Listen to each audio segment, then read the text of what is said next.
मोठमोठ्या स्वयंवरांमध्ये धनुष्याची प्रत्यंच्या जोडून पण जिंकता येतो, पण तुमची लायकी पाहता तुम्ही फक्त प्रत्यंच्या बोलून दाखवा, मी तुमचे लग्न लावून देईन. फक्त बोलून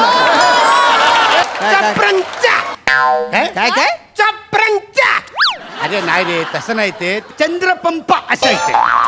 अरे नाही रे, पंद्रचंपा असायचे. अरे द्रंपंचा असायचे. अरे नाही रे, चंप्र देशपांडे. अरे नाही रे, ते चंद्रकांत कुलकर्णी आहे.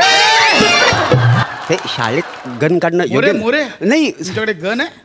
नाही हो सर, मी तिला टाइमपास गन काढ आणि याला ठोक. अरे इथे शाळेत कशाला गन दाखवा, गन दाखवा. ऐका ना सर, म्हणजे गन काढ आणि याला ठोक ना यार. या माझ्या पप्पाची गन आली. आता तू मेला रे खांडेकर. आता तुला या भिशोम आता तुझ्या